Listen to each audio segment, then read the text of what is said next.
Island, but as John Jeffrey reports, coming civic election against Ward 2 incumbent Richard Brown. Shields says someone has to speak for the younger generation. Younger blood is good. New ideas are good. That's why I think some councilmen who've been there get comfortable in their positions. And it's the public whose ideas are my major concern. They always have new ideas. They always have issues that have to be addressed.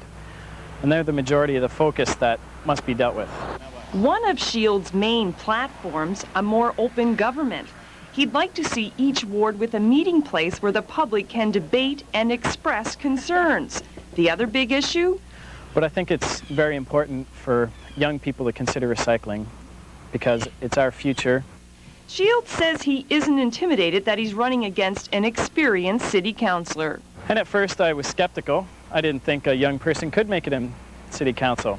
But then I talked to people and realized that I'm willing to take risks that other people aren't, even if it costs my reputation or my personal time. But as long as the issues that the public feel must be dealt with are dealt with, that's what I'm going to be happy with. He'll find out November 3rd if his time was well spent. Tanya Miller, CBC News, Charlottetown. Well, still to come in national and international news, we'll tell you where this year's Nobel Peace Prize is going. That in a couple of minutes. Let's check Charlottetown Harbor as we get closer and closer to darkness on this Friday. On Molson Hockey Night in Canada on CBC. Oh my God. This is a no-go zone. Not an investment banker anymore. You're a wrecking crew. Not cross that line. You wrote me off. Are you going to dismantle the airline or not? I could have lost you a lot of money. Thanks, but no thanks. Traders, Friday on CBC. You're watching CBC, television to call our own. You are watching CBC TV, Prince Edward Island. Compass, the CBC News for Prince Edward Island with Roger Yunker and Sarah Fraser.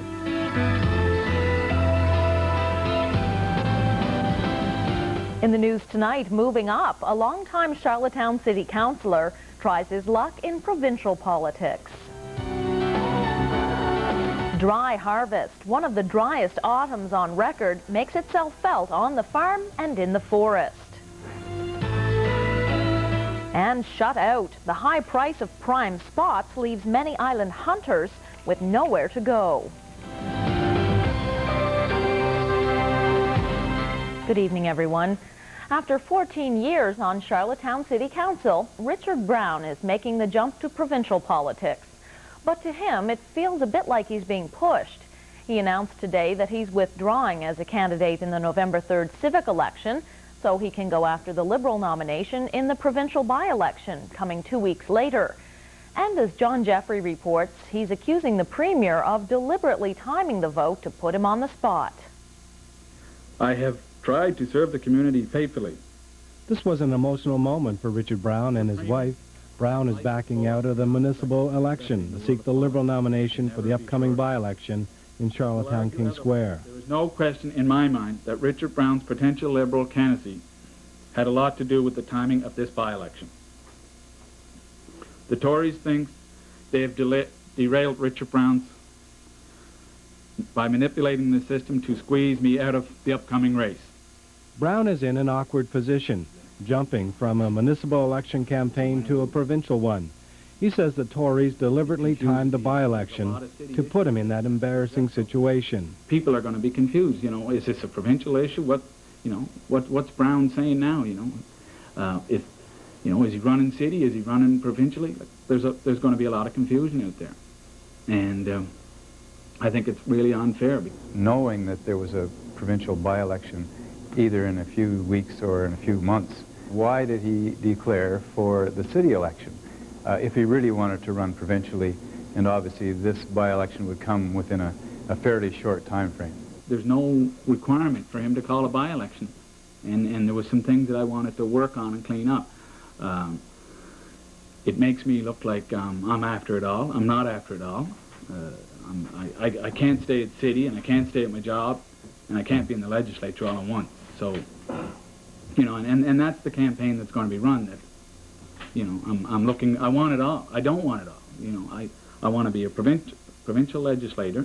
Brown still has to win the Liberal nomination. Charlottetown lawyer John McDougall had announced that he'd run, but now he's considering backing out. Brown says he knows he has the best chance of winning. I read the polls. What do they say? They're saying I can win. Against who?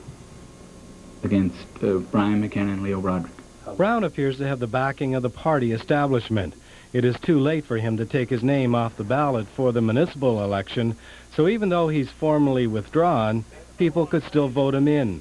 Brown says that doesn't matter, that no matter what happens, he's out of civic politics. John Jeffrey, CBC News, Charlottetown. Final arguments were presented today in the case of a Queens County mother fighting to clear her name. Late last year, she was convicted of sexually assaulting her 9-year-old son. But before she could be sentenced, questions were raised about the credibility of one of the key witnesses.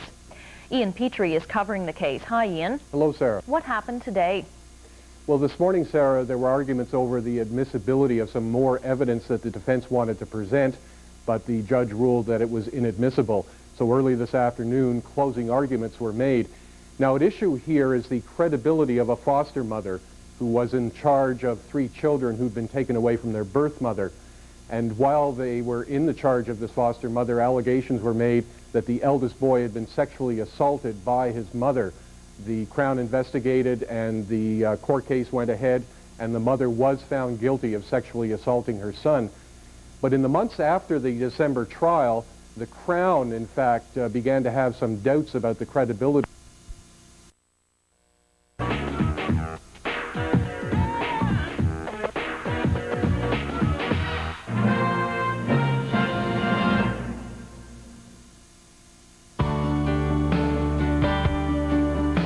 Stars like these come out only once a year. Performances of a lifetime with Brasurin Eisler, Ekaterina Gordieva. The champions shine. Torval and Dean, Brian Orter, Jose Chouinard, Kurt Browning.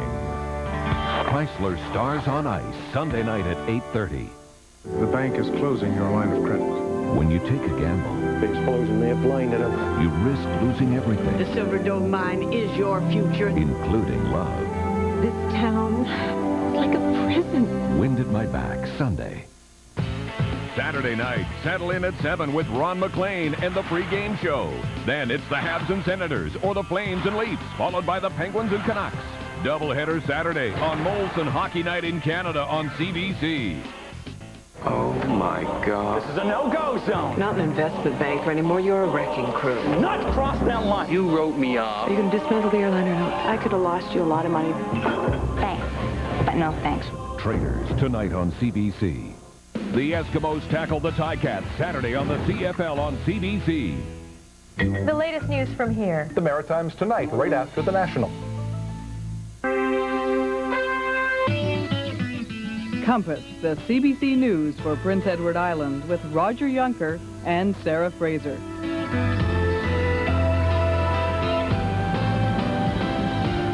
In the news tonight, seeking consensus. The government surveys opinion island-wide as it prepares to make a decision on video gambling. Searching for survivors, 10 are rescued, 5 are lost as a freighter goes to the bottom off Newfoundland. And copying Confederation. A painter prepares to bring a lost Canadian masterpiece back to life. Good evening, everyone. Roger is off tonight. He'll be back on Monday. Well, the government here in PEI is getting ready to decide once and for all what to do about video lottery terminals. The options range from leaving the machines where they are to banning them outright. And the decision will be heavily influenced by the response to letters sent out this week to leaders in 80 communities across the island. John Jeffrey reports. Video gambling is one of the most contentious problems facing the Conservatives. Now they want to make a decision on the machines. We're looking for an accurate reading of what everybody thinks. Treasurer Pat Mella has asked more than 80 island communities for their opinions on VLTs. The options range from the status quo to taking them out of all establishments. what would be the point of going through the process if we were completely unable to make any changes? I mean, the public know we can. It is government's decision. And we have been listening, and we know there are concerns. It's devastating families. Pat McGowan is the mayor of Montague. Her council is one of the first communities to deal with Mella's letter on VLTs. Many of our councillors felt that they should get rid of VLTs altogether. But when we discussed it at great length, they felt that perhaps taking out of non-licensed establishments would be the first start. Charlottetown is carrying out its own plebiscite, asking voters in the civic election whether they believe the government should remove all VLTs from the province. But there are many businesses, like Variety Video, that are now dependent on the revenues from the machines. Fouad Haddad is watching the issue with some concern. Well, it's just a poll that they're taking. It's non-binding. And it is, like I say, it's good to get public opinion on this. And the feedback would be, I could see it being where the people want to have them removed. And then what should government do if that's what they get back? The government should look at the poll that was taken and see that removing these machines is not a solution, would drive them underground, look at ways to control them and keep them under their control. I'm not oblivious to that. I know that people have concerns about the social costs and the emotional costs and all the other effects of VLTs. But the fiscal side does have to be considered as well. The VLTs bring $9 million a year in revenue to the province. But at the same time, we think that it's probably being spent on health care and on criminal investigations of people that have been involved in perhaps committing crimes in order to carry on this type of thing. It's an addiction, and with an addiction, quite often crime can be associated with it. And I certainly think one would balance the other. The government is expecting a response back from the 80 island communities by November the 10th. A decision on curbing the number of VLTs in the province could be made in this fall's legislative session. John Jeffrey, CBC News, Montague. The by-election race in the riding of Charlottetown-King Square is about to begin in earnest. Tonight, the New Democrats and the Conservatives will meet to pick their candidates. Both parties allow last-minute nominations, but at the moment, Leo Broderick is the only name in the hat for the NDP. And for the Conservatives, the only contender so far is Brian McKenna, who lost to Liberal Wayne Cheverie in the last election. It was Cheverie's resignation that forced the by-election set for November 17th. The Liberals will nominate their candidate on Monday. The only contender so far is former Charlottetown City Councillor Richard Brown. He dropped out of the civic election so he could make his by-election bid. And as Tanya Miller reports, his departure has dramatically improved his former opponent's prospects. And then there were two. And that's okay with Brian Shields and James Petrie. Yesterday, Ward 2 incumbent Richard Brown dropped out of the civic election race. He's seeking the Liberal nomination in an upcoming provincial by-election. Now Shields and Petrie, both political rookies, know their odds of winning a city council seat have increased dramatically. I think my chances are better. I think Richard would have been a tough opponent. He was well-liked. As soon as I found out that Mr. Brown wasn't running, I thought, well, yes, this is a much better opportunity for me to get in because people are either going to vote for myself or Mr. Petrie because that's who's going to represent them. And I thought, well, if I get elected, I hope I do a good job. The news Brown is no longer a contender has left some voters confused over the other candidates. I don't even know their names now. So what are you going to do? Make some decision before before it's time to vote. That'd be it. Petrie's one of them. I'm not sure who the other one is. Perhaps even more confusing for voters is this. On Election Day, the ballot will still carry Brown's name. That's good news for Billy Traynor. He plans to vote for him anyway, hoping to change Brown's mind. Due to the consequences, which I'm sure will be in his favor, I'm sure that it may make him reconsider when he realizes the support that's going to be brought his way and forth with him.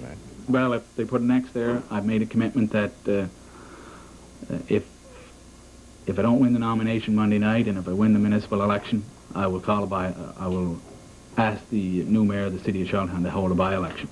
Both Petrie and Shields are going to do their best to make sure there isn't another by-election. Despite some confusion, one outcome is certain.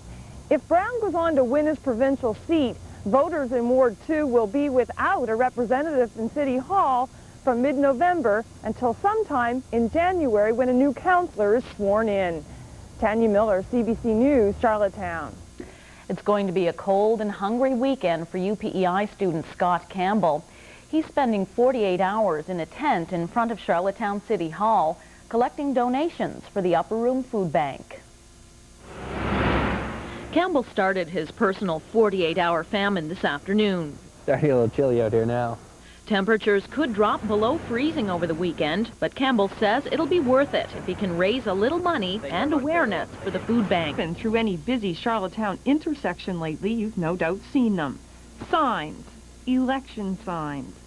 And with both the civic and provincial by-election around the corner, some areas are inundated with slogans and giant photographs as candidates vie for the most visible locations. Like this high-traffic area at the intersection of Highway 2 and University Avenue. Some motorists are concerned the signs are dangerous, making it difficult to see around them without pulling out into oncoming traffic. You should be paying attention more to where you're driving than and they put them where you obviously see them. So they could cause a traffic problem or an accident. They do tend to be a little bit obnoxious in my opinion, but you do have to know who the candidates are. And when it comes to signs, candidates have free rein over how many they throw up and where they put them. The manager of Public Works says the city has sign laws all right, but when it comes to elections, the city turns a blind eye. The city doesn't get too concerned about it. If we feel that there are problems with the signage, we will step in and try and regulate it as best as possible. Yeah. Although Johnston says his department has so far only had a couple of sign complaints, it will be taking a closer look at this intersection for one. His department may give candidates free rein, but draws the line when it comes to safety. Tanya Miller, CBC News, Charlottetown.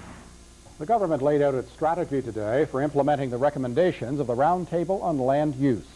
And as Ian Petrie reports tonight, the watchword seems to be, proceed with caution.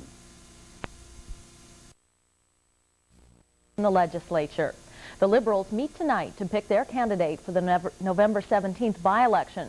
And right now, Brown is the only one in the running. The Conservatives and the New Democrats pick their candidates on Friday. And we have a report from Compass's John Jeffrey. Upon our princely isle, may kindness, fortune smile. The New Democrats are hoping fortune smiles on them in this November 17th by-election. Leo Broderick was unopposed for the nomination. A teacher, Broderick ran in nearby District 14 in the last general election and got 862 votes, a strong showing for an NDP candidate. Broderick lives in District 12 and feels his chances are better this time around. There's no question that people are looking for change, and they're looking to the New Democratic Party to give that kind of leadership. This is a test for the NDP leader, Herb Dickinson. He's the first and only sitting New Democrat member in the legislature. Dickinson points out that in the federal election, his party placed second in Charlottetown, ahead of the Tory candidate. Certainly with the performance of the Binns government, one fiasco leading to the next, over the past number of months with cabinet ministers flipping and flopping here and there, like I say, they could lose their third place position and fall into fourth. And it is my great pleasure to second the nomination of Brian McKenna for District 12, Charlottetown King Square. After their first year in power, the Conservatives are putting their record on the line in this by-election. Their candidate again is Charlottetown lawyer Brian McKenna, who came within 270 votes of the Liberal incumbent Wayne Cheverie in the last election. Binns angered Tories when he gave Cheverie a plum patronage appointment as chair of the island's Regulatory and Appeals Commission. But it did create this by-election. I don't want you to be complacent about this. You know, believe it or not, the Liberals still like to win. They don't want to win as bad as we do. I mean, we're going to win. But we have to believe that we're going to win. If you believe, then you can do all things. You know, believing is all powerful, and I really believe that Brian McKenna is going to win this election. If McKenna wins, he's the only lawyer in the Tory caucus, and his supporters say he would quickly be made Attorney General. Well, I'm feeling a little more pressure than I did the first time out. That's certainly true. Of course, the government, our party's in power, so this is the first by-election subsequent to that, the election of last year. So probably a lot of people are looking at it as an indicator of what the current mood is for the government. McKenna is expected to face Liberal Richard Brown, a Charlottetown City Councillor who last week dropped out of the municipal election. A Liberal win would be seen as an endorsement of the leadership of Keith Milligan. John Jeffrey, CBC News, Charlottetown. Police across the island are bracing for this weekend and the flurry of vandalism that Halloween often brings. But in West Prince this year, the vandals struck early. Details tonight from Matthew Rainey. Alberton is like many communities during Halloween. There are the pumpkins and the ghosts and so much more. You got your egg throwing and your rock throwing at windows and breaking them and fire.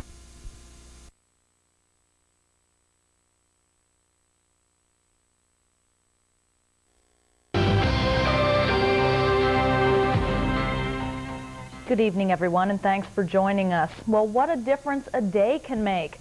At this time yesterday, the stock markets had just come off one of the worst days. On the circumstances of the death are being made public. A new verdict today for a mother who's been found guilty of sexually assaulting her 9-year-old son. Doubts about the credibility of one of the witnesses against her led to a new hearing, and this morning Madam Justice Jacqueline Matheson overturned the conviction. Compass's Ian Petrie has been covering the case. Hi, Ian. Hello, Sarah. Ian, why was the verdict overturned? Well, at the heart of this case, as you mentioned, was the credibility of an important witness, the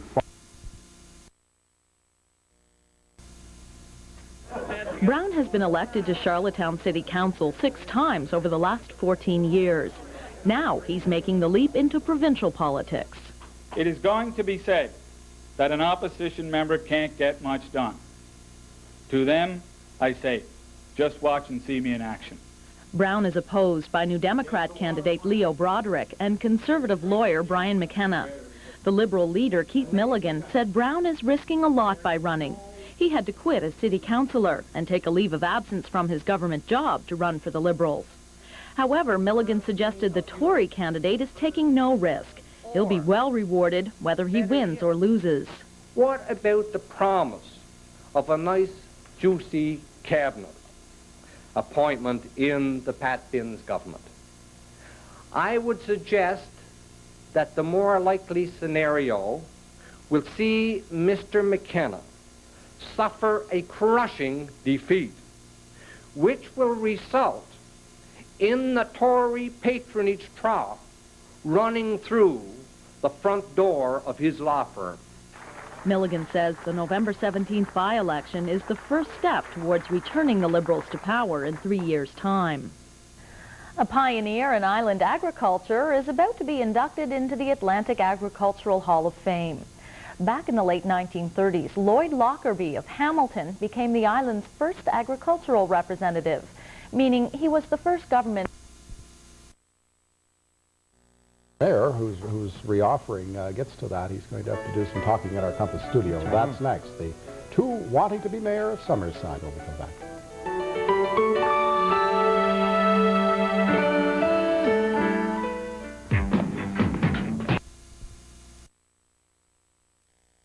that will include elections for mayor in Summerside and Charlottetown.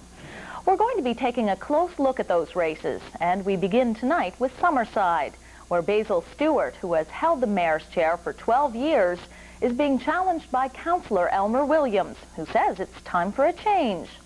We'll meet them both in a moment, but first, Laura Meader on the issues. Driving through the streets of downtown Summerside, there's not much indication an election is coming up. The signs are few and far between. In fact, 1 out of 2 candidates for mayor doesn't have any. I personally find lawn signs and that sort of thing offensive. Elmer Williams says signs are not his style, but current Mayor Basil Stewart thinks a little differently. You saw my lawn signs, did you? Halloween colors now. Proven leadership. That's what it's all about. This year's election in Summerside is low-key. I haven't heard much talk about it, really haven't. One issue that is being talked about is taxes. Taxes are the main big problem. Maybe lower taxes. That kind of worries me since we amalgamated.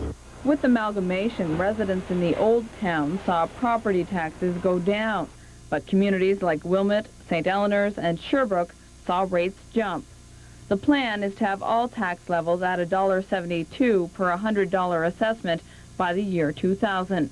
Elmer Williams and Basil Stewart both say they'd like to hold the line on taxes. At the local coffee shop, people going through the drive-thru were not talking taxes, but development of the city. My major concern is the availability of, shopping. I'd like to see more retailers brought into the city. I think economic development is one of the major issues, and I think Summerside has really, moved along in that direction, and I think probably it's maybe the main priority. The two candidates for mayor have slightly different ideas about economic development. Williams thinks winter tourism can be cashed in on. Stewart thinks an historic village might be more appealing. For Summerside voters, there's also the ongoing odor problem in the city's West End. I suppose the problem in the West End is something that still remains to be fixed, but that's nothing new. The smell of rotting seaweed has plagued residents for about 50 years. Elmer Williams thinks Summerside voters are ready for a change. He's calling his campaign a fresh approach. Basil Stewart says he's campaigning on his proven record of 12 years in office and what he's already done for the city. Laura Meter, CBC News, Summerside. And Elmer Williams and Basil Stewart join me in the Compass studio. Welcome. Thank you. Pleased to be here. Good evening. People are talking about the need for economic development in Summerside. And Elmer, I understand you were the chair of the city's Economic Development Committee until Basil removed you from that position. What do you think's been wrong with economic development under the current regime? Well, economic development in Summerside is moving right along. We're on quite a growth surge right now in our city. My position at the time was before we have the meal, as it were, we should set the table. And I meant by that getting the commercial tax rate equal across the city, making sure that we're ready for a person to come in and do the economic development job. I was never against hiring one eventually, but it's just the timing of it was more my problem. Basil, what's your plan for economic development? Well, it's going to be the same as it has been in the past. As mayor of Summerside over the last number of years, I've pushed for every bit of business that we can get for the city of Summerside and for the former town. We've fought and gone after the GST centers. The new call center will be opening this winter, 240 jobs. I've pushed to assist with the redevelopment of Slemon Park. We've had $40 million worth of new construction in our city. That's a lot of construction in a small city over the past 3 years. I'm trying to create an atmosphere in our city so people will move there and build their houses there and open businesses, and that is taking place, and I want more of that to be done, and I'm certainly going to be pushing for more of that if re-elected on November the 3rd. Sarah, the GST Centre and indeed the Slemon Park Corporation was brought to Summerside through the efforts of Basil. There's no doubt about that. But our late Premier, Joseph Giz, he led the fight for Summerside, and I think we should remember that. And if you watch the news at that time carefully as it unfolded, later on, Mr. Giz led the fight for the Meech Lake Accord, and I think it was probably part of a deal that he cut with the Prime Minister of the day. So certainly Basil did his share, but our Premier of the day certainly helped us there too. Now, I understand there's been a committee struck to look at the problem of the smell from the city's harbor. Basil, if you're elected, what would you do about that problem? Well, there's no question it has been a problem for many years along there. We've got two problems. We've got the seawall starting to fall down, and we've got the odor problem. And at the last election, I appointed a committee. Two councillors, Ron Perry and Councillor Claire Sudsbury, and we got some people from the province. We've brought this situation to the cabinet. They have somebody on the committee from the federal government, from the Department of the Environment. Yes. And we've got to keep working on that. It's not going to be an overnight solution. It's going to be a costly problem to solve. But I want... How much do you... Well, it depends on how much land is reclaimed if that's done. And it could run into many millions of dollars. So whatever is done, I want to make sure that the problem is solved. Where is it on your priority list? Well, I have a number of very important items on my priority list. The people in that area deserve to have something done there. But we're going to keep trying to do something, and we need federal assistance. We need provincial assistance in order to do it. It's a costly problem, and we can't expect the city taxpayers to shoulder the whole thing. The seawall was put there in 1939 by the federal government. That's a long time ago. We feel it's their problem to replace it. And as well as what jurisdiction do we have outside of that seawall right now? And the fishery is very important there. You just can't go filling in without an environmental assessment program. That's about $200,000 to get something like that done. But I think if we keep working on it, it's like our Harbourfront Jubilee Theatre. After 9 or 10 years, we finally got it. We kept working on it. We got money from the province, money from the federal government, and we got that problem solved. Elmer, what's your plan to deal with the smell from the city's harbor? First of all, I think we'd be remiss if we talk about the Harbourfront Jubilee Theatre and the Wyatt Centre if we didn't recognize that a citizen, Miss Wanda Wyatt, donated $1 million to that project. And we politicians, certainly, we facilitate things and we get them to happen and organize them, but it's people behind everything like that happens. When I was president of the Chamber of Commerce in 1982, we did the Harbour Drive project, and there's a phase 2 plan for that sitting in a drawer in Summerside. The first thing I will do is ask Clerk Baglow to pull that out, and let's have a look at that and see if we did try to proceed with that, what would it do towards the seawall and helping the odor problem. Have people seen this plan? No, at the time the money sort of ran out, and we got phase 1 and just didn't pursue it.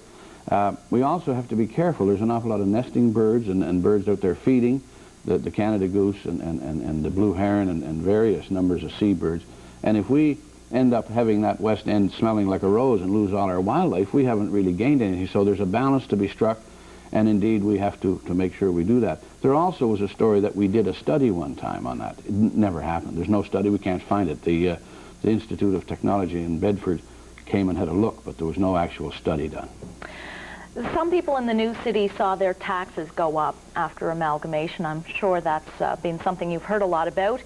They're not too happy about that. Are there any tax breaks on the horizon? We'll start with you, Elmer.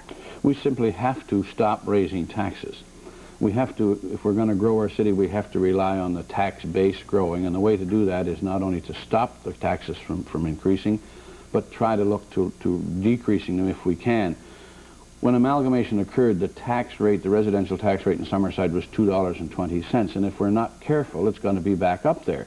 What happened when we got the extra money from amalgamation, certainly we're now paying down our debt and doing that sort of thing.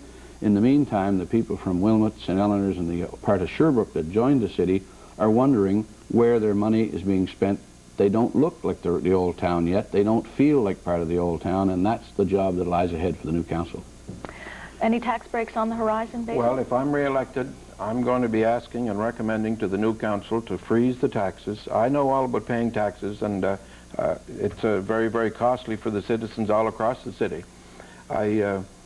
There will be a meeting shortly after the new council is elected with my recommendations, and as we know, the mayor only votes on an issue if there's a tie. A councillor has to move a motion if he wants the taxes reduced, and I will certainly support that.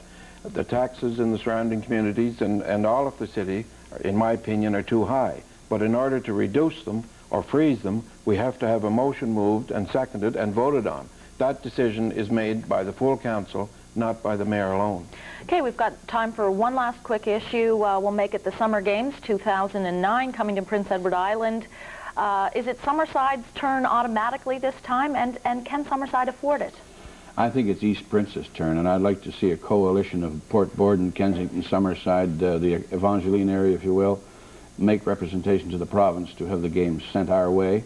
And by working together and by Summerside reaching out to the smaller communities, I think we can take our proper role as the leader for the area in that event. Basil? Yes, 2009, I already did make a trip to Brandon to look over the situation. I saw the many, many millions of dollars that have gone into the city of Brandon as a result of the Canada Games. Should it automatically go to Summerside, though? Well, I think we've hosted the provincial Summer Games in 1995, and part of the deal was we have some documentation there from the province, or from provincial people, who suggested that if we hosted the '95 summer games, that we would be eligible for the Canada Games when they came here. They were supposed to be here in 2005, but that date was traded out by the province, I believe, to Saskatchewan. Can the city afford the upkeep of these facilities if it gets them? We have one chance in a lifetime to get many, many millions of federal dollars in our city. I saw what took place in Brandon, and I saw the city just packed with people and tourists. And this is a great way to showcase your city and your province during the summer games. We shared some games with the city of Charlottetown in 1991, and that was a great idea. And I hope this time, if the Summerside is the host municipality, we can share them with Charlottetown and Kensington and Borden and Wellington and East Prince. So I will strongly be pushing for whatever we can get out of the Canada Games, and I'll be meeting with the province and the federal government to see what kind of provincial and federal dollars we can get to assist. Sports are great for the community. Like I said last night, it lifts the spirits of a community when you have sporting events. In '89, when they announced the base closure, we hosted 3 national events. It brought the community together. Thank you very much for both being with us. Thank you. Are you guys going to be friends when this is all over? Always be friends. Always will. Thank you. Thank you. Thank you. And if you want to hear more from these candidates, they'll be live tomorrow morning on CBC Radio's On the Line with Wayne Collins, and you can phone in with your questions and comments. We'll be right back with more of Compass right after this. We'll be live. All right. And if there's anything you'd like to comment, please call our talkback line. Anything tonight's program or in the debate just there, please leave your name and your telephone number by calling our talkback line toll-free at 1-800-671-2228.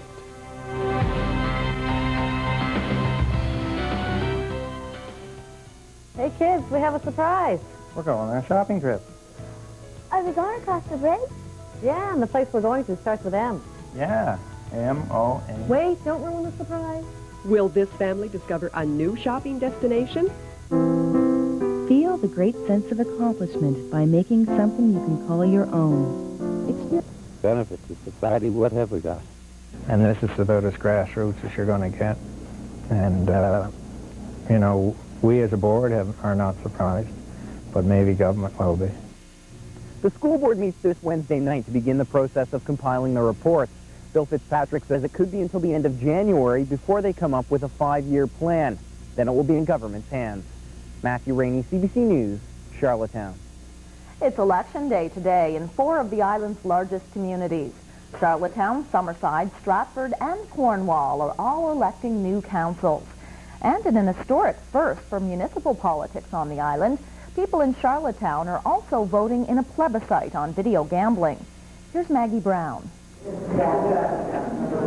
Voter turnout was high today as people from the province's biggest municipalities went to the polls.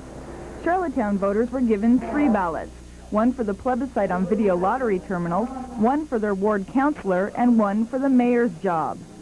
The VLT question, whether the province should remove the machines from all establishments, is not binding. But the people we spoke to today felt strongly about it. It really wasn't put down the way it should have been put. How do you think it should have been put? Should have been put down whether it should have been taken out of the private stores and left in the clubs run by the government, or that's the way I feel it should have been put anyway.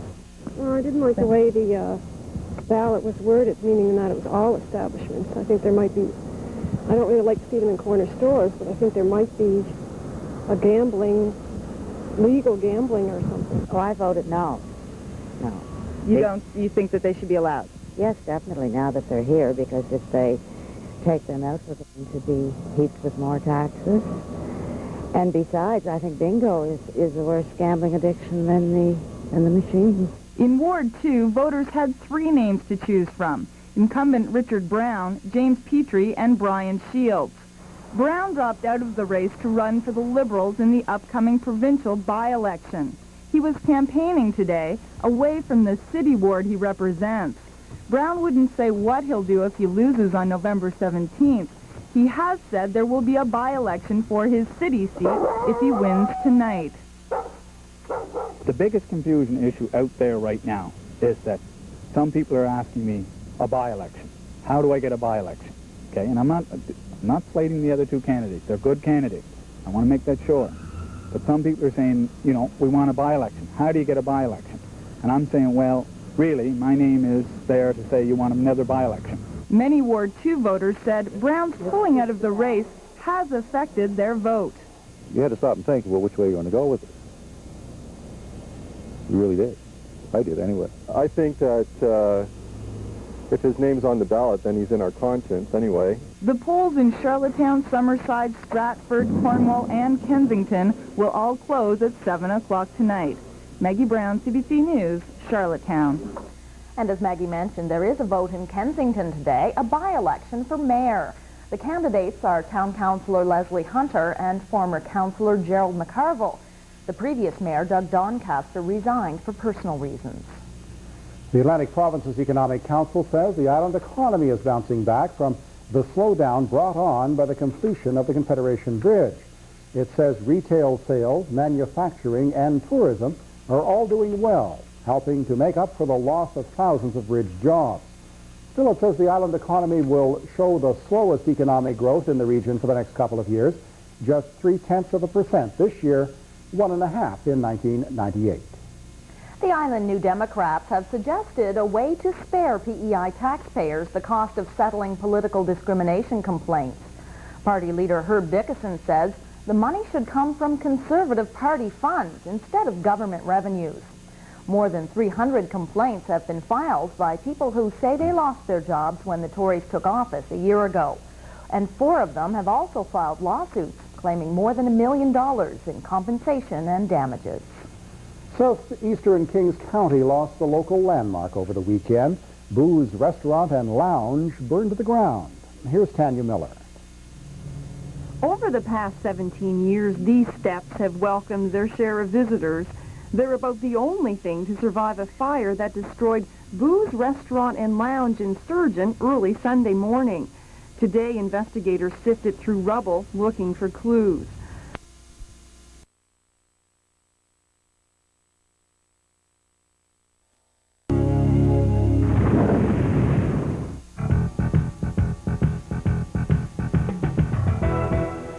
Good evening, everyone. The polls are now closed in municipal elections in the 4 largest communities on Prince Edward Island.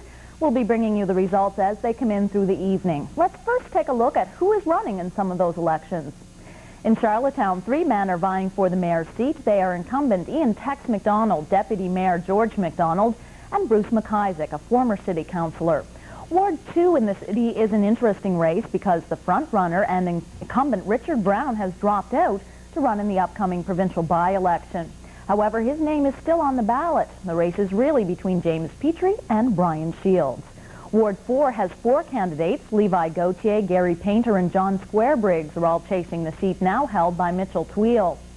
Jim McDougall, Fred Quinn, and former Charlottetown Mayor Frank Zakem are all after the seat formerly held by George McDonald, who's running for the mayor's job. The seat from Ward 7 was held by Regis Duffy, who has not reoffered. Kathleen Casey, Peter Clark, and Gordon McCarville are all running for that council seat. And in Charlottetown's Ward 10, incumbent Alan Polton is being challenged by Joey Toombs.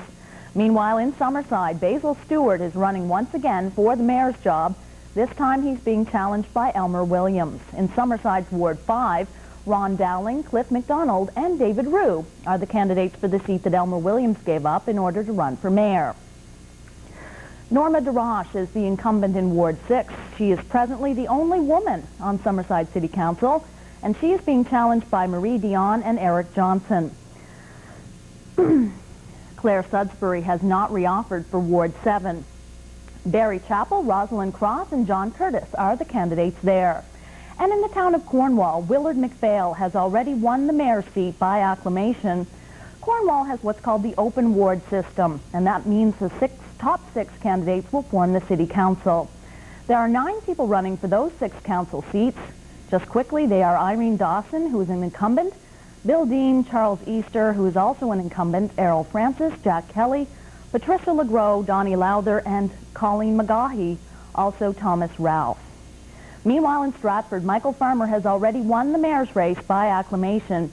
That town has 3 wards, and the top 2 people from each ward will form the city council. In Ward 1, Diane Griffin, Steve McDonald, and Linda McGuire are trying for the 2 seats. In Ward 2, Mary McLean, Joe Perry, and Dave Swan are the 3 candidates. And finally, in Ward 3, the candidates are Doug Beaton, Pierre Duran, and J.D. McPherson. Finally, tonight, the residents of Charlottetown will be voting on a poll asking whether or not VLT should be banned from the province. Join us for more campaign coverage at about 8 o'clock.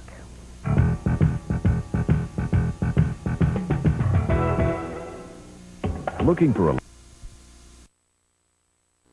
Laughs coming your way. Just for Laughs is next.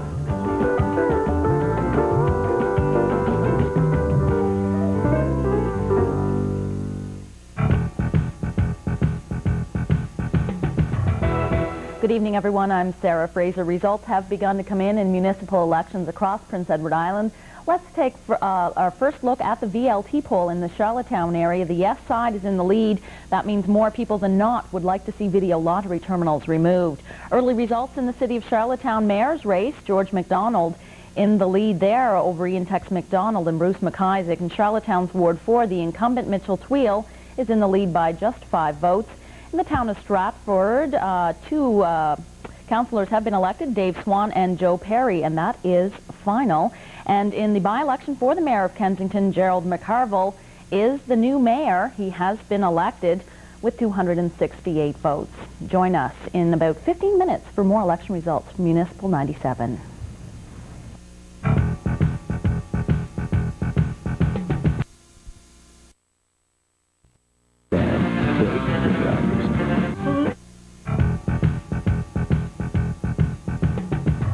Good evening, I'm Sarah Fraser with municipal election results from across the province, starting with the VLT poll in Charlottetown. 442 more people would like to get rid of VLTs than keep them. Moving on to the city of Summerside, the mayor's race, Basil Stewart is leading by 121 votes. In the Summerside Ward 7 Greenshore 3 Oaks, Rosalind Cross is leading by just 7 votes. Over in the town of Stratford, the 2 councillors have been elected for Ward 3 T Hill, Doug Beaton and J.D. McPherson, and Charlottetown's Ward 7, Kathleen Casey is in the lead. We will have more results for you in about 15 minutes. Stay with CBC throughout the evening. Thanks for watching.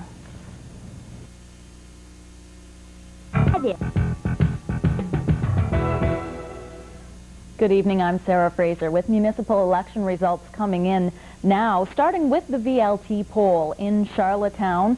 And the yeses are by far in the lead with 1,299 votes in favor of getting rid of VLTs within the province of Prince Edward Island. The City of Charlottetown mayor's race is very interesting. George MacDonald is in the lead but not by much over Ian Tex MacDonald, the incumbent. In Charlottetown's Ward 3 in Brighton, incumbent Mike Duffy is in the lead with 161 votes over Kirsten Lund at 107 and Don Martin with 8. In the city of Summerside, the mayor's race, Basil Stewart is in the lead with 754 votes. We'll be back with more coverage at about 9:15. Keep watching CBC Television.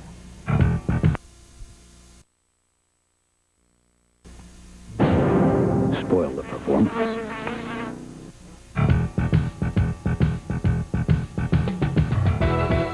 Good evening, I'm Sarah Fraser with some exciting things happening in municipal elections across Prince Edward Island. Let's take a quick look at the non-binding VLT poll. More than 6,000 people would rather get rid of video lottery machines. The mayor's race in Charlottetown is very interesting. George MacDonald in the lead for the mayor by 749 votes over incumbent Ian Tex MacDonald. In Charlottetown's Ward 2, Richard Brown, who's running in the November 17th provincial by-election, is tied with 21-year-old Brian Shields. This is your town of Cornwall final councillors and Willard McPhail by acclamation, and in the city of Summerside. The mayor's race, Basil Stewart, the incumbent, leading Elmer Williams by almost 2,000 votes.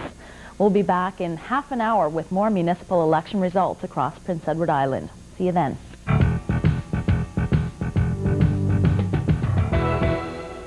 Unexpected comedy with Atomic Improv on Comics. When Mike Harris comes on television and says that he is going to improve Ontario's education system, and then in the next breath, he announces that he's going to cut $600 million to $1 billion in funding. You can't help but think, this guy must think that everyone's retarded. And then the teacher spokesperson comes on television, Eileen Lennon. She basically proves him right. Now, this woman has been out of the classroom for over a year, but you can tell she's a teacher the minute she opens her... Slow down, son. You got all winter.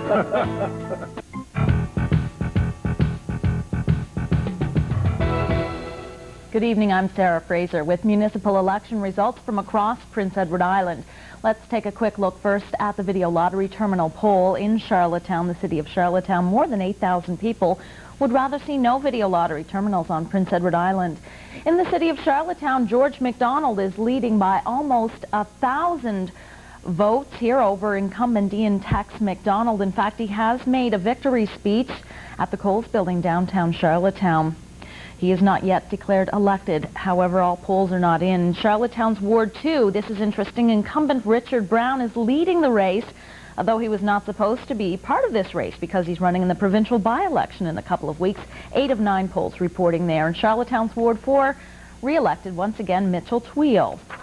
City of Summerside, the mayor's race, Basil Stewart has won another term as mayor by 2,644 votes. That is final. Congratulations to Basil Stewart over Elmer Williams.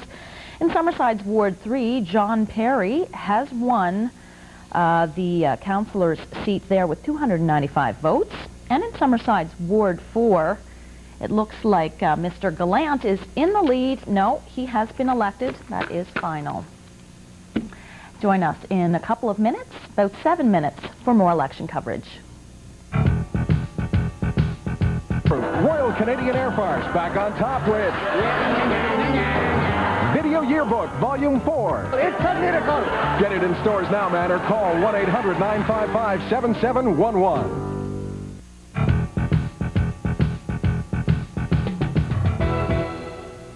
Good evening, I'm Sarah Fraser with municipal election results from across Prince Edward Island.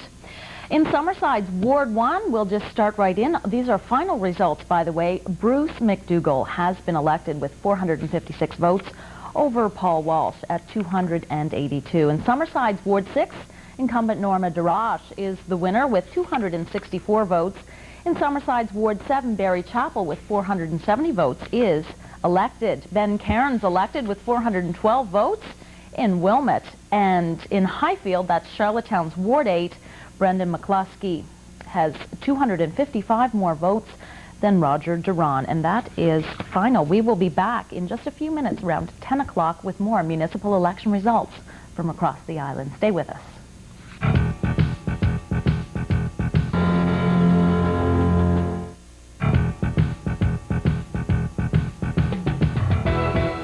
Good evening, I'm Sarah Fraser with more municipal election results from across Prince Edward Island. First, let's take a look at the video lottery terminal poll in the city of Charlottetown. Many more people in Charlottetown would rather see no video lottery terminals on Prince Edward Island. In the city of Charlottetown, let's look at the mayor's race. George MacDonald leading by 996 votes over incumbent Ian Tex MacDonald. Not all polls are in there, though. In Charlottetown's Ward 6, Roger Burt has been re-elected, and the town of Cornwall. Let's take another look. Here are your final 6 councillors for the town of Cornwall. Willard McPhail, of course, has been brought in there as mayor by acclamation. So that's Donnie Lowther, Jack Kelly, Irene Dawson, Charles Easter, Errol Francis, and Patricia LeGros. We'll be back in about 41 minutes with more municipal elections 1997.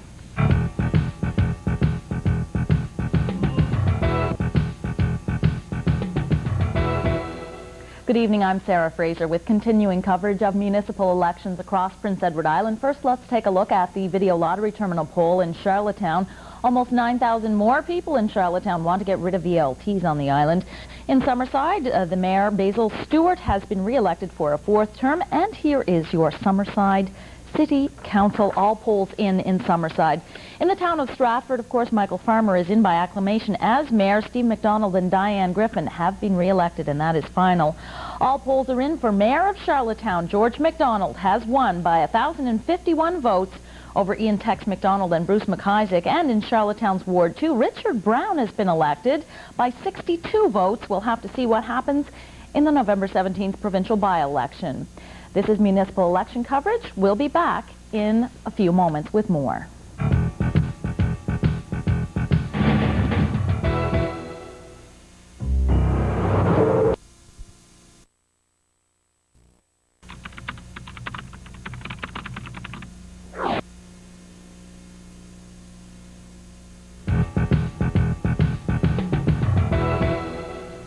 Good evening, I'm Sarah Fraser with some final results from PEI's municipal elections. The big story tonight is the new mayor in Charlottetown, George MacDonald, who has defeated incumbent Ian Tex MacDonald by more than 1,000 votes. Also in Charlottetown's Ward 3, Brighton, Mike Duffy, the incumbent, has been elected over mediator Kirsten Lund, a good second. Charlottetown's Ward 5, Spring Park, former Mayor Frank Zakem has been elected with a large margin, and in Ward 7, Kathleen Casey, elected again by a large majority. And I'll be back in 5 minutes to wrap things up with Municipal Elections 97. Sign on the Big Apple is not to everyone's taste. By his own description, Rudolph Giuliani is a disagreeable kind of guy, a man with few friends and lots of enemies, a Republican in a traditionally Democratic city.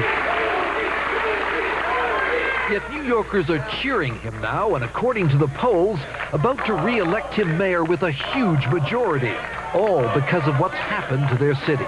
New York City leads America in improvement of quality of life. New York City leads America in tourism.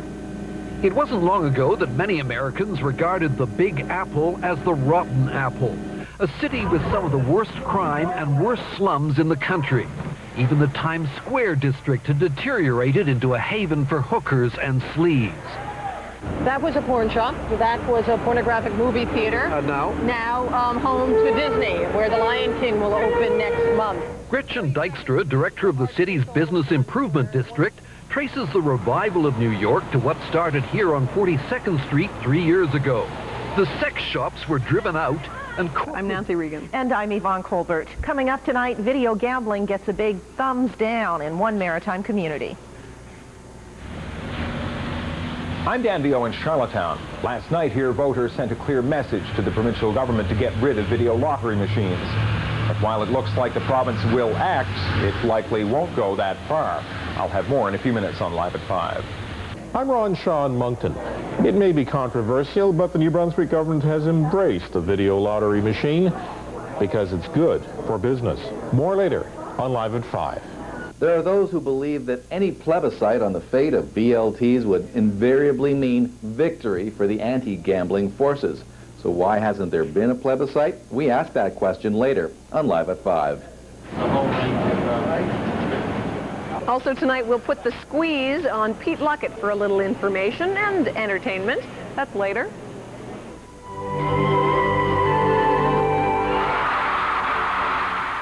And picking the winner, we send some lucky Live at 5 viewers to the Skate Canada show this coming weekend. We'll see who gets to go later in our show. All this and much more ahead tonight, including a look at your roof. What do you need to know to stay dry this winter? We'll tell you. Right now, Steve Murphy. Thank you, Nancy. Good afternoon. Hello, everyone. Two very different opinions tonight on a court ruling that gives Native people control over the trees on Crown land in New Brunswick and possibly in Nova Scotia as well. The natives say it means jobs for them, and they see it as great news. But private industry fears it could mean massive job losses. We'll have the story and a particular look at why the New Brunswick ruling may have effect in Nova Scotia tonight at 6. The Premier of Nova Scotia, Russell McClellan, says he is confident about 4 by-elections today. So are the opposition parties. The NDP and the